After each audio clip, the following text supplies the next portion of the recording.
Pemirsa di Eren Talk, bagi kalian alumni-alumni kampus yang ada di Surabaya, Jawa Timur, itu kalau mau berkarir di startup nggak usah jauh-jauh ke Jakarta lagi. Di Surabaya sudah ada komunal.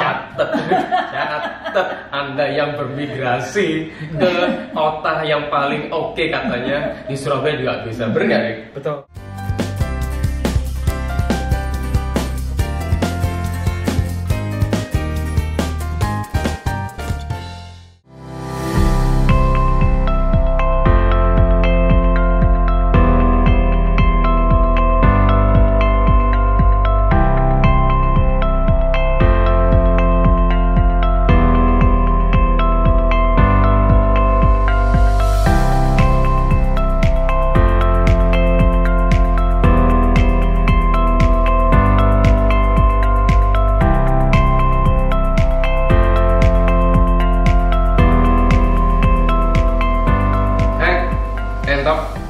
Ketemu lagi dan masih tetap di Bukit Damokop ya, Bu Novi ya, di tempatnya yang sangat asik.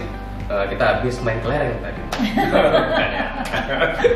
Kita habis bergolf-golf ria di situ, kemudian kita masih di VVIP roomnya, salah satu VVIP roomnya dari Bukit Damokop. Dan di episode kali ini saya seneng banget ketemu dengan anak muda lagi, yang luar biasa. Luar biasa. Arek Surabaya. Arek Surabaya asli ya. Riko Tediono. Apa kabar? Baik, Pak Nurdin, Bu Novi. Iya, jadi kayak bapak-bapak sama ibu-ibu ya. Yang episode lalu sama teman dia, Radityo Suryo, sekarang sama dia. Aduh, serasa kembali ke masa lalu. Kembali ke masa lalu ya. Enggak lah, kita 11-12 lah ya sama mereka. Okay. Mereka yang 12, kita yang 11. Kasian dong. Iya.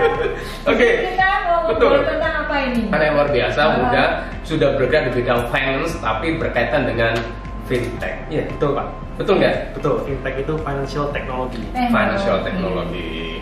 Dan 3 tahun belakangan ini makin marak yang namanya fintech. Dan jangan salah, apa sih fintech itu? Kita akan nanya ke Riko Tediono. Kenapa dia terjun di fintech?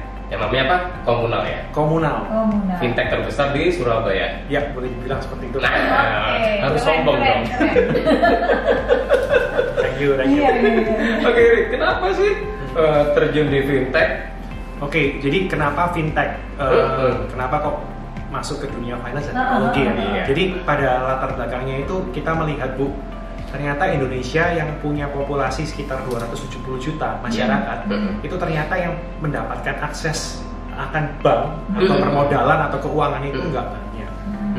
Jadi kalau saya lihat mungkin beberapa orang ketemu sudah punya rekening bank itu belum punya. Jadi kita lihat di situ ada yang namanya kebutuhan. Itu baru rekening bank, Bu.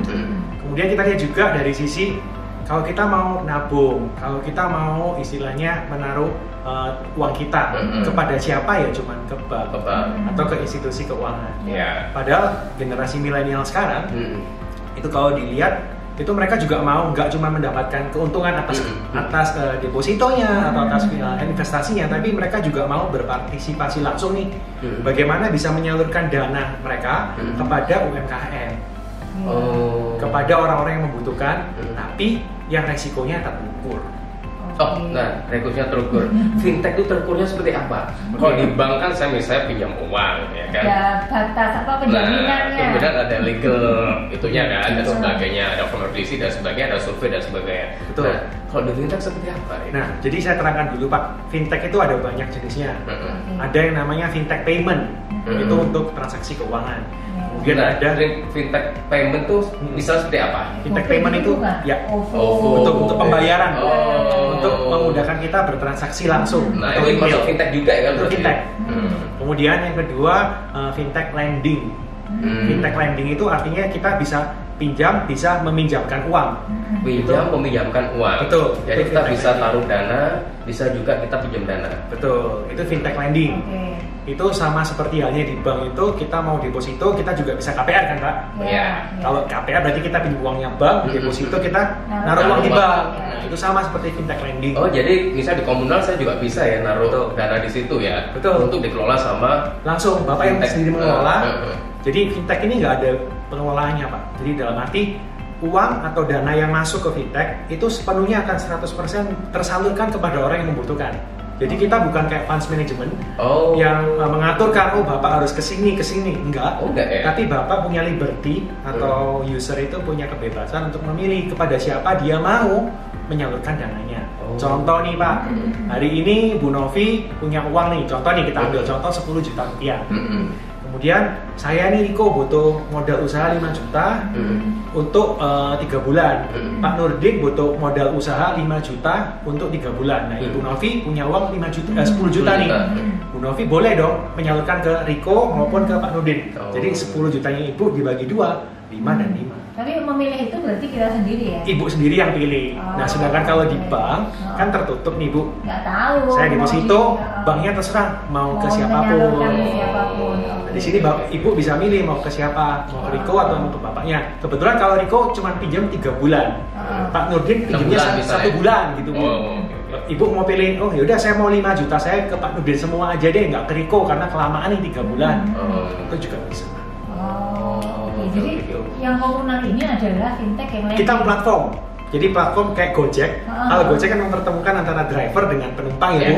Kalau kita itu mempertemukan antara orang yang butuh uang dengan atau UMKM dengan orang yang kelebihan dana di pasar bebas. Pasar bebas itu. Oke. Jadi termasuk fintechnya yang lending.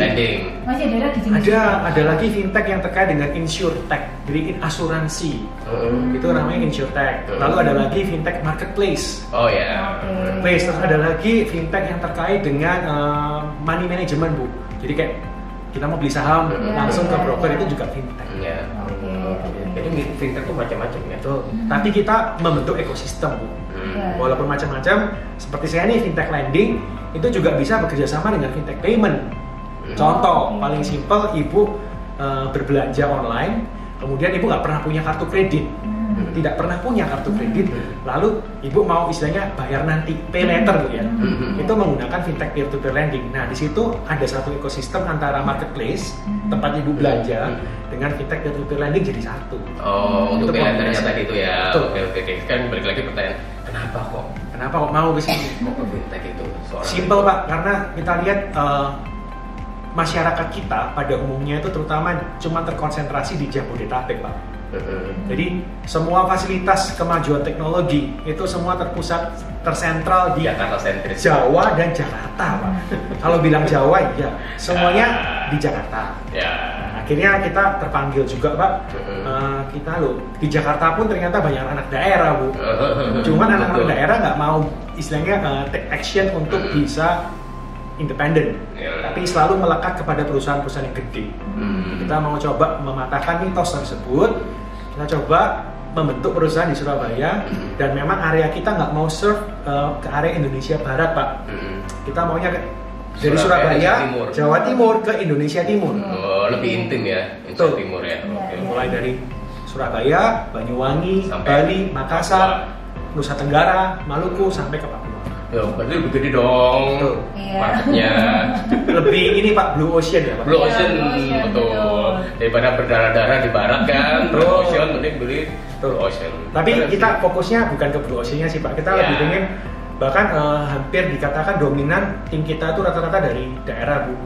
Jadi hampir sedikit lah dari kota besar ya. Kita ada anak-anak yang sekolahnya di Surabaya, lalu memang asli dari Makassar atau asli dari ya betul. Dulu backgroundnya apa sih? Backgroundnya sehingga terjun di financial technology. Kenapanya sudah terjawab, tapi bisa jadi biasanya karena dulu sekolahnya apa? Di finance juga kali ya, atau di IT system. Betul, gitu. Karena kan financial teknologi berarti ada background finance, ada background IT, saya teknologi itu kan. Nah, kemudian dikawinkan jadi satu, jadilah usaha fintech ini. Jadi ini yang menjadi pertanyaan ya Pak. Apakah sekolahnya harus linear? Jawabannya kalau bisa linear ya bagus. Tapi kalau enggak, itu yang penting adalah bagaimana kita membentuk timnya sih Pak. Background saya chemical engineering, teknik kimia, kemudian S2-nya nanoteknologi. Lalu masih engineering lah ya. Terus lalu masuk lagi ke international finance. Setelah itu dari sana kita lihat ternyata semua industri ujung-ujungnya adalah finance. Jadi finance ini kalau saya lihat adalah kata umum untuk bisa masuk ke semua industri. Kalau kita memang fokusnya ke arah engineering, maka ya kita cuma bisa berkontribusi di engineering. Tapi kalau kita fokusnya ke keuangan, kita bisa masuk ke semua lini dan bisa membantu lebih banyak orang lagi. Jadi itu alasan kenapa kok kita mau masuk terjun ke fintech, Pak. Maksudnya dari saya sendiri ya, Bu. Itu kenapa. Dan kebetulan partner saya memang mereka juga latar belakangnya dari bidang keuangan. Dan itu mendukung untuk bisa menciptakan perusahaan yang bergerak di bidang fintech. Jadi ini sebenarnya berapa orang sih foundernya gitu? 3, Bu. Tiga. Betul. Gitu. Terus dengan background yang sama semua? Beda, Bu. Saya lebih ke arah engineering. Partner saya mungkin minor. Tapi 2 partner saya ada yang backgroundnya accounting and finance, ada yang backgroundnya economic and sociology. Jadi kita melengkapi satu sama lain. Kalau begitu di dalam timnya ini sebenarnya kebanyakan apa orang-orang karena fintech gitu? Kebanyakan kita backgroundnya dari divisi IT, kemudian dari divisi ekonomi, bahkan beberapa dari divisi desain atau kita bilangnya customer experience. Oke. Karena ini kan sebenarnya begini, N-Talk ini adalah kita sedang mengedukasi para pencari kerja atau orang-orang yang mau milih jurusan untuk kuliah, atau berkarir, menentukan pilihan karir, yang seperti itu. Atau pengen karirnya lagi growth nih ya, seperti itu. Nah sekarang kita ini ngangkat sebuah profesi yang sekarang ini sedang naik daun. Happening 3 tahun belakangan ini, fintech. Dan coba yang mungkin belum tahu background fintech itu aktivitasnya seperti apa, terutama tadi ini karena Tiko dari fintech lending ya, sehingga kemudian bisa lebih bercerita untuk menginspirasi yang lainnya. Sebenarnya itu tadi aktivitasnya akan seperti apa sehingga kemudian jadi punya gambaran. Tadi diceritakan. Fintech itu macam-macam. Terus timnya ternyata juga macam-macam. Orang IT ada, dan ternyata ekonomi ada, IT ya, desain, terus kemudian juga yang ekonominya. Nah, itu mereka kerjanya kayak apa? Kan kalau bayangan saya kan fintech itu sudah sistem. Jadi kalau ada tadi tim yang katanya 60 orang, itu mereka ngerjain apa? Tadi maksudnya ngerjain apa? Kalau orang accounting kelihatan membukukan, gitu kan? Jadi mereka itu orang. Jadi kita ngomong kemajuan teknologi, Pak. Teknologi it's only a tools. Tapi sentuhan manusia itu tetap perlu. Jadi kemampuan menganalisa, kemampuan berempati, kemampuan untuk bisa memberikan judgement itu memang nggak bisa digantikan. Nggak bisa dilakukan oleh mesin ya.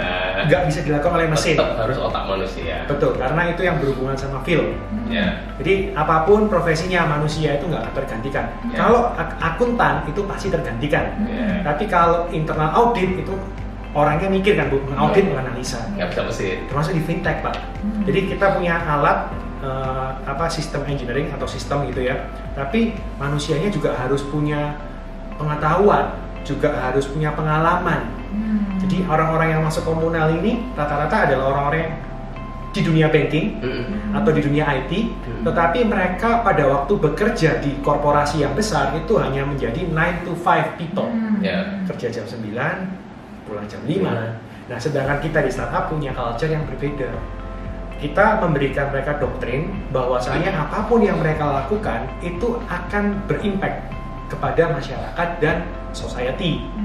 Sehingga pada waktu mereka melakukan itu dengan hati yang gembira.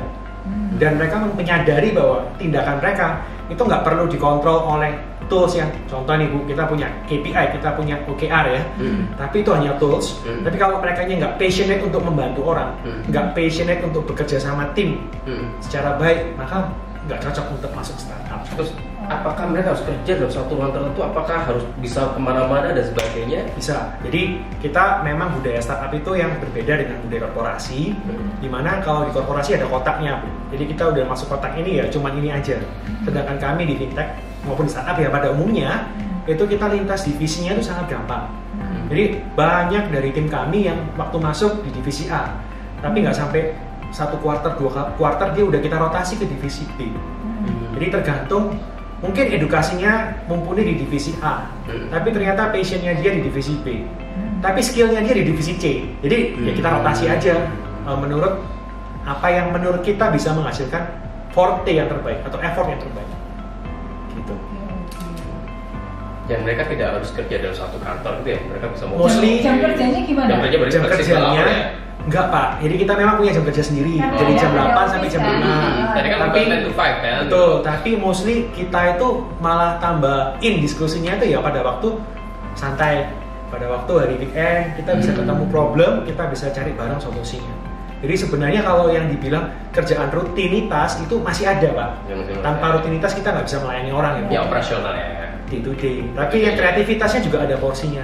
Oh gitu. Jadi semua divisi itu tadi dituntut untuk kreativitas gitu. Terutama divisi-divisi yang berkaitan dengan user experience ya. Oh, oke. Ya. Walaupun kalau divisi ops itu saya boleh bilang lagi rutinitas. Tapi pada umumnya karena mereka punya culture kita yang kreatif, jadi orang opsnya nggak kaku-kaku amat. Misalnya nih ibu ke bank nih, ibu kurang dokumen, pasti orang bank kan bilang nggak bisa Bu, ya, harus seperti ini. Kalau nggak bisa ya ibu besok kembali lagi gitu kan. Jadi bukan ke arah customer oriented, tapi mereka ke SOP oriented. Sedangkan kami di startup atau di fintech ini, kita kalau ada nih customer yang komplain ya, kita pengen tahu solusinya apa ya kira-kira. Nah dari sana kita bisa belajar dari customer Bu. Jadi kita quick learning from customer complaint. Seperti itu. Oke, kembali lagi seorang Rico terjun di fintech. Serunya apa sih?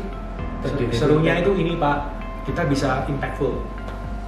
Jadi tadi loh dari awal ngomong itu kita sudah saya highlight 3 kali. Jadi dia tetap di situ. Betul. Jadi ini khas banget anak milenial.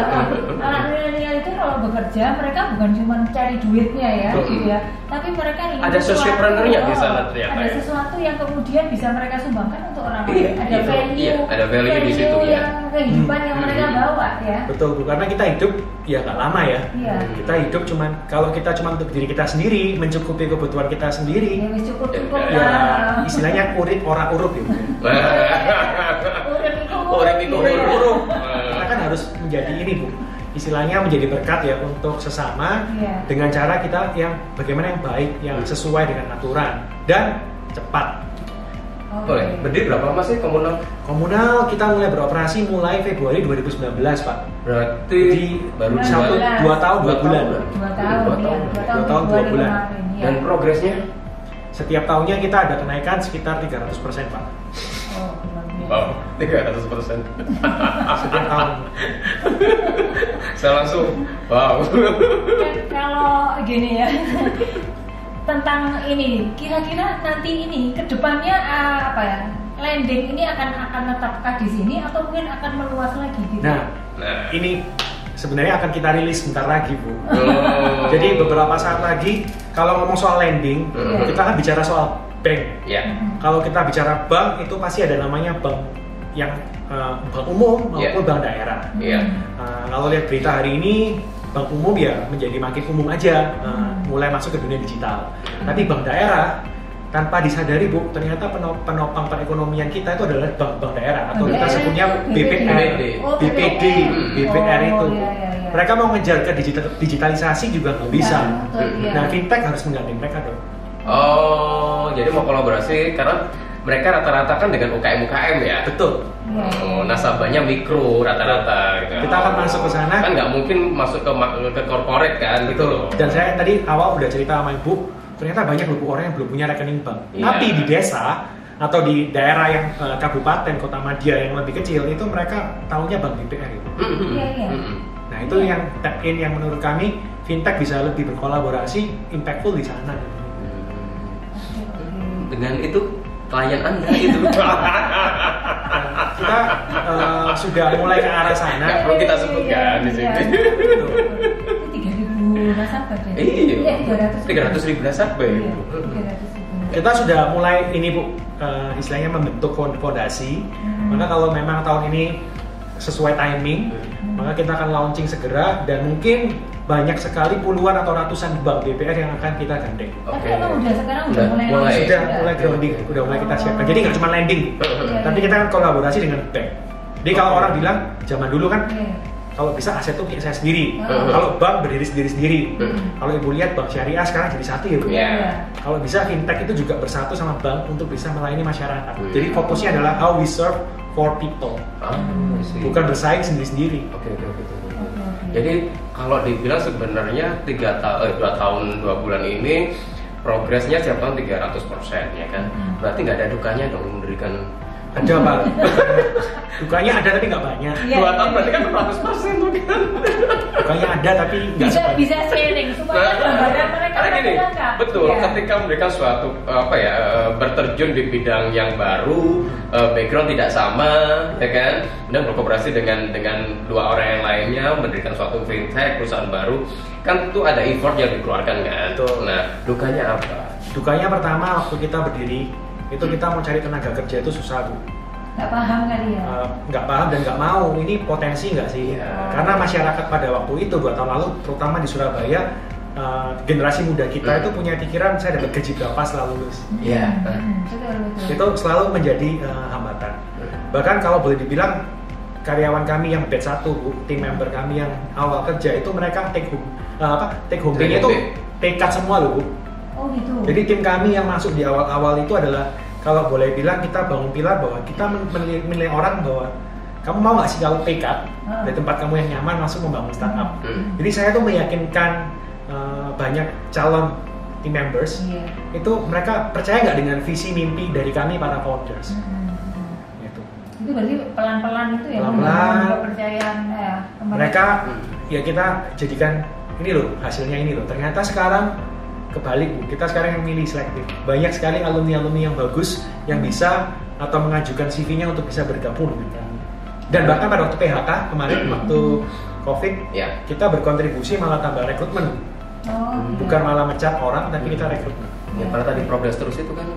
Jadi kebutuhan untuk SDM juga semakin tinggi. Jadi seru ya kan. Dan hingga akhirnya kalau orang jadi berminat misalnya mau menekuni ke bidang itu gitu, sarannya seperti gimana nih? Jadi untuk fintech sendiri, background yang paling penting itu adalah pemahaman akan keuangan. Jadi dari regulator sendiri memberikan satu syarat bahwa untuk menjadi pendiri atau pemilik usaha atau direktur operasional atau direktur utama itu memiliki pengalaman di bidang yang perbankan. Itu yang syarat utamanya karena harus comply. Terus kedua, kita harus benar-benar sesuai dengan yang namanya peraturan pemerintah, misalnya dari OJK, Bank Indonesia dan seterusnya. Jadi usaha fintech ini Bu, itu nggak gampang. Dalam arti dari sisi regulator kita diatur, dari sisi masyarakat kita mengedukasi, kemudian dari sisi partner kita juga harus memberikan update yang cukup rutin. Oke, ini berarti ya. Itu dulu belajar cepatnya dari mana sih? Belajar cepat. Belajar cepatnya dari mana? Learning by doing. Learning by doing. Tapi kan dalam istilah so fast gitu Bang, ya kan sangat-sangat cepat banget gitu loh kan, bertwist gitu kan dari yang backgroundnya tadi itu dari engineering ya kan, terus kemudian sempat juga bekerja di manufacturing ya kan, ya akhirnya benar-benar twist. Jadi kalau harus belajarnya kan juga harus cepat. Iya. Dan bisa progres sampai seperti sekarang ini. Itu kalau ngomong belajar, berarti boleh dibilang saya mau belajar apa enggak gitu ya Bu. Tapi yang lebih penting itu bukan ada nggak materi pembelajarannya, karena sekarang banyak sekali materi yang bisa kita belajar dari online ya Bu. Itu yang pertama, online course. Yang kedua, kita bisa bernetworking. Saya belajar dari Pak Nurdin, saya belajar dari Ibu Novi juga. Itu proses pembelajaran. Terus yang ketiga, kita ada sertifikasi juga dari pemerintahan, dari regulator. Dan yang paling penting lagi itu adalah bukan belajar hard ininya, skillnya, tapi belajar mindset kita itu mudah nggak untuk adaptif. Itu nggak gampang sih. Jadi buat teman-teman muda sarannya apa? Kalau misalnya mereka mau bekerja di bidang fintech, di bidang kreatif itu kata kuncinya itu adalah mau open mind, berhati terbuka, berpikiran terbuka, terus juga kita harus stay foolish, stay hungry. Stay foolish, stay hungry. Dan hari ini kalau saya ngomong fintech lending, saya juga sekarang belajar tentang bagaimana blockchain. Kita juga belajar cryptocurrency. Kita juga belajar lagi bagaimana pergerakan yang lain industri, tanpa melupakan istilahnya ilmu sosial Bu. Bagaimana hari ini kita bisa berkontribusi kepada sektor-sektor yang berkaitan dengan masyarakat Indonesia supaya tumbuh. Sektor pertanian, sektor perikanan, sektor UMKM, itu kan semua sektor yang bisa kita kawinkan dengan ilmu yang kita sudah pelajari. Oke. Jadi luar biasa sekali karena yang disentuh itu bukan yang di awang-awang ya. Iya, bukan yang di awang-awang dan dengan sesuatu yang mulia gitu ya, dengan sesuatu yang niat mulia untuk memberdayakan orang lebih banyak sehingga kemudian mereka juga menjadi besar sehingga kontribusinya ini terukur nyata gitu ya, nyata bukan hanya sesuatu yang sifatnya finansial yang material seperti itu. Bukan hanya untuk diri sendiri dan tim, tapi juga untuk masyarakat lainnya. Hingga akhirnya semakin besar dan beberapa kali dapat penghargaan ya Rick ya. Dari Forbes. Ya, ada liputan Forbes di bulan Juli tahun 2020. Perusahaan kami sebagai fintech yang juga berkolaborasi dalam waktu cepat untuk mengatasi masalah yang ada di masyarakat. Ya, itu Forbes Singapura Pak. Forbes Singapura. Cepat banget gitu loh kan. Kita diliput oleh bersamaan dengan beberapa startup yang sudah unicorn ya Pak. Seperti Traveloka, IGN Times, Circle dan lain-lain. Terus yang kalau individu ada banyak sih Pak. Mulai dari Korea itu dari South Korea marketing international business plan, terus ada juga dari Nashville USA yang berkaitan dengan disiplin ilmu saya dan beberapa beasiswa lainnya.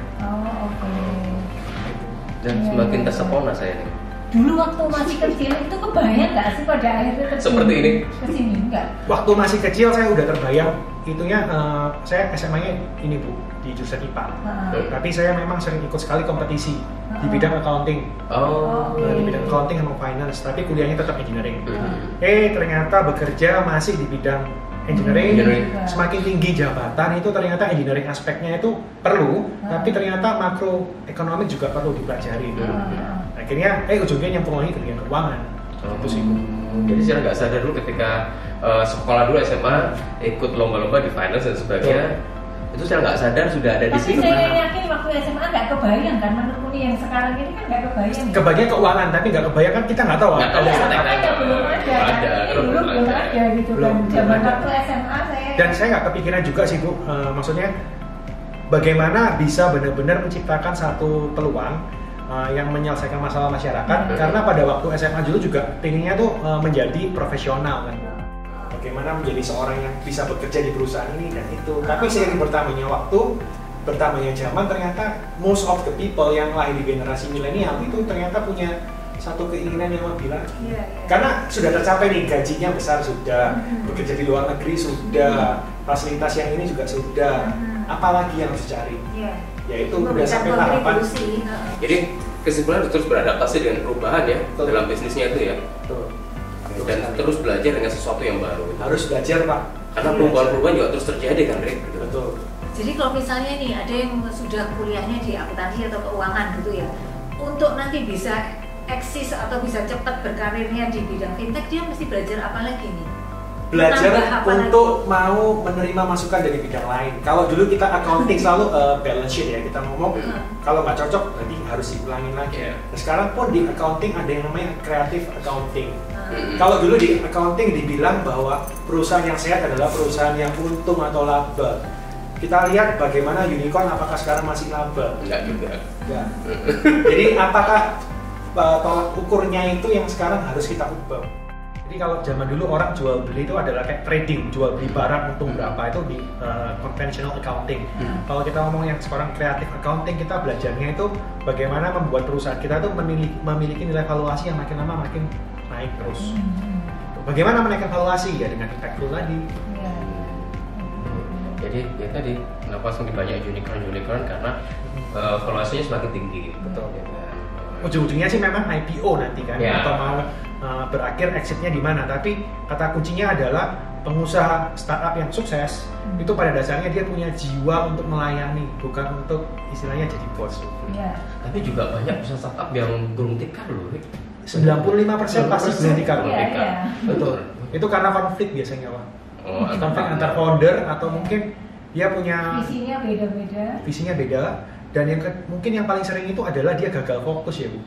Gagal fokus itu dia mau ciptakan produk yang sangat futuristik gitu ya, tapi ternyata kebutuhan masyarakat yang simpel-simpel aja. Atau juga karena foundernya banyak kepentingan di situ ya. Bisa juga. Keren ya? Sangat menarik, inspirasinya luar biasa. Dan ini dilakukan oleh orang-orang muda. Iya. Founder-foundernya kita nggak menyangka bahwa kegiatan kita terkait dengan teknologi, terkait dengan sistem semakin berkembang dilakukan anak-anak muda. Betul. Ya kan? Dan semakin terus bertumbuh. Dan itu hashtag kami, Pak. Komunal itu punya hashtag dari awal, tumbuh bersama komunitas. Asik. Keren. Kasih. Serasa muda juga nih saya. Oke, thank you. Terima kasih banyak untuk sharingnya. Pasti bermanfaat buat para pemirsa Talk karena ya ini tadi menjadi dibukakan pemahaman tentang fintech yang lending itu seperti apa. Saya mau undang rekan-rekan yang pemirsa di Talk, bagi kalian alumni kampus yang ada di Surabaya, Jawa Timur, itu kalau mau berkarir di startup nggak usah jauh-jauh ke Jakarta lagi. Di Surabaya sudah ada komunal. Catat Anda yang bermigrasi ke kota yang paling oke katanya di Surabaya juga bisa, benar. Betul. Komunal itu tulisannya komunal. Komunal, komunal. Aplikasinya komunal. Jadi komunal. kalau mau gabung dengan komunal tinggal download aja aplikasinya ya. Betul. Atau kalau mau tahu dulu gimana? Websitenya apa? Instagram, website, semuanya ada. Instagramnya apa? Instagramnya komunal.id. Komunal.id. Websitenya komunal.co.id. Itu platform komunikasi kami. Oke. Dan banyak informasi ya di sana ya. Di YouTube juga ada komunal.co.id. Isinya apa YouTube-nya? Kita biasanya mengisi bagaimana kita bisa istilahnya memberikan edukasi ke kampus-kampus, Pak atau Bu. Kampus-kampus kita meningkatkan literasi keuangan. Jadi bagaimana kita sebagai fintech itu melek investasi. Oke. Jadi perlu bagi anak muda untuk mulai investasi karena menabung itu bukan investasi loh ya. Kenal dengan Pak Nudi juga investasi loh. Iya, ini tuh investasi karena kita benar-benar itu investasi ya kan. Siapa tahu nanti bisnis dapat profit. Ke depan kita seperti apa kita nggak tahu kan, kerja sama siapa. Kita di komunitas itu tadi kan. Tumbuh bersama komunitas. Itu sih. Oke, sekali lagi thank you Rick ya, sukses terus untuk komunal dan Teddy, dan juga terima kasih untuk Bukit dan Bogor ya kan, keren banget tempatnya dan roomnya juga keren banget. Dan jangan lupa untuk selalu like, komen kalau ada komen yang ingin materi apa yang ingin dibahas di Talk ya Bu Novi ya. Kita akan coba lihat di situ, dan jangan lupa juga untuk subscribe. Oke, sampai jumpa di Talk episode berikutnya dengan narasumber juga lebih jiwa.